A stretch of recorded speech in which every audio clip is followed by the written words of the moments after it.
Hey, what's up, everybody? Thanks for tuning in today. Today we're going to be doing 3 InSitu Amazonia 24s. So this will be a build series on them. So first thing you're going to see here, we have taped up the edges around where the door track's going to slide. That'll come into handy for when we're putting in foam for the 3D background, as well as painting, because you don't want to get anything into the door track, otherwise those glass slider doors aren't going to slide properly. In this next picture, you're going to see where I've taped up the top of the tank. It's not a very good picture, so sorry about that, but you'll see towards the back there, I have the fans kind of secured up in there around the light, as well as I have the screen covered all around the light. And basically that's just going to keep the things out of my way and keep this a lot cleaner, as well as keeping the screens from getting plugged up while I'm working on putting the foam in here, using the drill on it, and painting as well.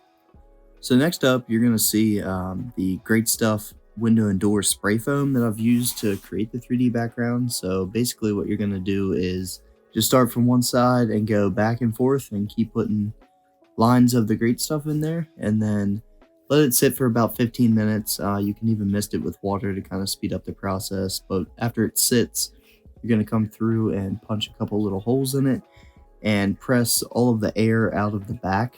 You might even have to do this twice.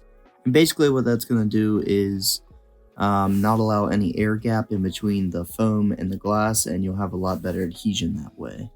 So once you've hit that 15-minute mark, you should be able to touch the foam without getting it on your fingers. And once you've punched your holes, pushed out the air, and it's laying pretty flat up against that glass, you're safe to go ahead and flip the tank and do another side, and you're going to want to do that to all 3 sides.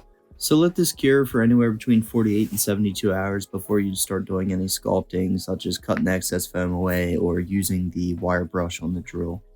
So in this next clip, you're going to see I have a wire cup attachment on my drill, and basically what I do is I go through with a razor blade and I cut away the excess foam, and then I'm going to take that attachment and run it across all the foam to rough it up, create divots in it. And basically what this will do is it'll give your background a little bit more of a 3D look when you paint it.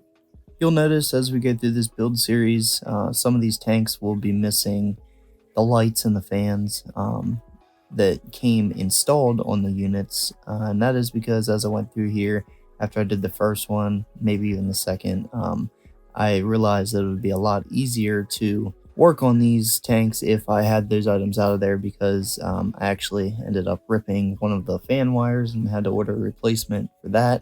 So I figured I'd get them out of the way while I'm using the drill and painting, keep things cleaner and a little bit easier access. In this build, I use cork bark flats, cork bark tube, and ghost wood. So this cork bark here I actually sourced from a local company that gets in virgin cork bark. And the reason I went this route is because it's a lot cheaper than going online to buy it and having it shipped to your door, or even going to a reptile show to purchase this. In these pictures, you can see I've secured some of the ghost wood and the cork bark with blue painter's tape, and basically this just holds it in place while I foam everything. So I'll go around the edges and foam everything in place, and then after about 20 minutes I'll go around and press down the foam and kind of conform it to the wood, and basically this just gives it a little bit cleaner look and it's less cutting and trimming at the end.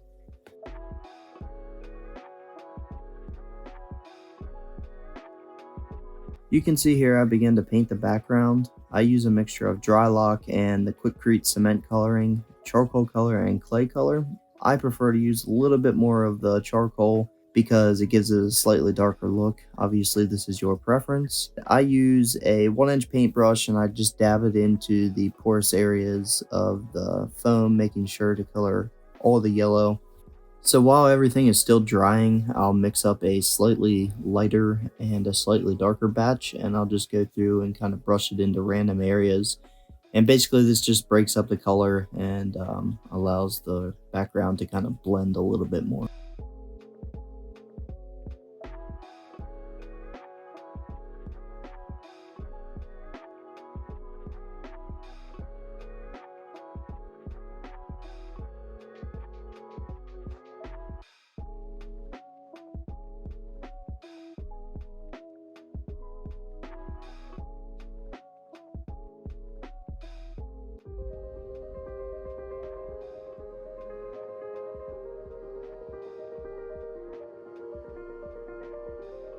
So something that I really like about the design of these tanks, and it was a big selling point for me, is that the bottom of the tank slopes towards the front down into that reservoir, and you'll see in the center of the screen there that there is a drain.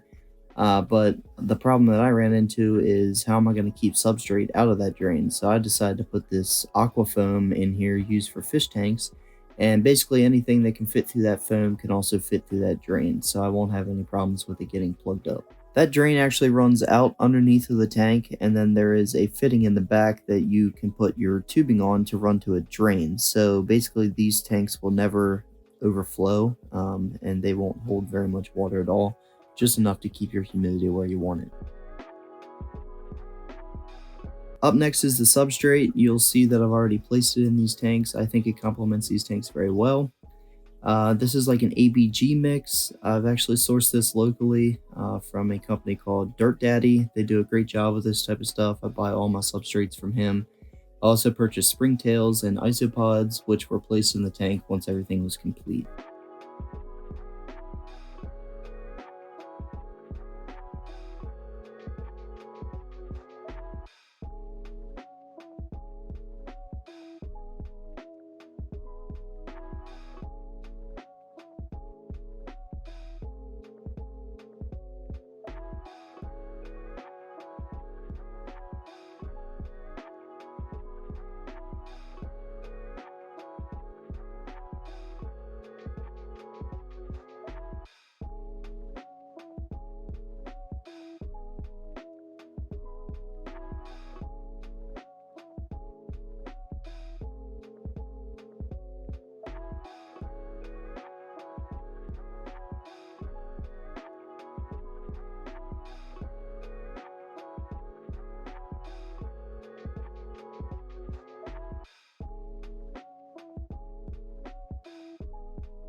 You'll notice there's not a ton of plants in these tanks.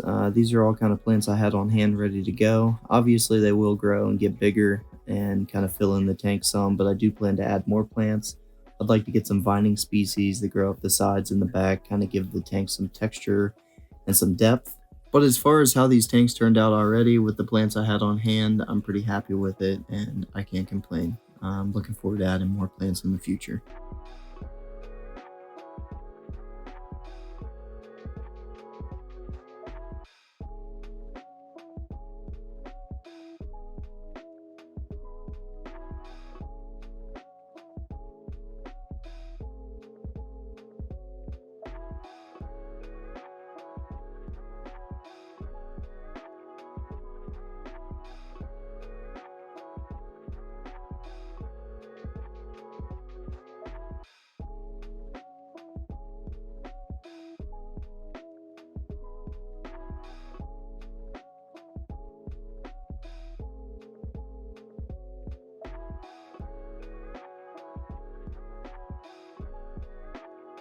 As far as these plants go, this is not what I meant by adding more in the future.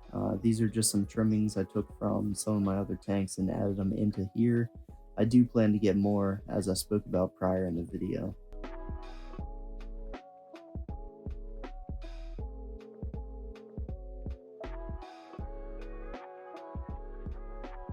Coming up in the video, I'm going to be showing each individual tank that I did, as well as some of the frogs that have been placed in those tanks. So from here, I'm pretty much done talking, and just enjoy the rest of the video. Thank you all for tuning in.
So this video turned into more of a follow along as I set these tanks up type of video, more so than a how to build series. So if y'all would like to see me do another one of these tanks and get more in depth into the different aspects of doing the background or tinting the tank on the outside so you don't see the foam, as well as painting and setting up the tanks, I'd be happy to do that. Just give me a like and a follow and let me know down in the comments. Otherwise, thank you all for tuning in today, and I hope to see you on the next one.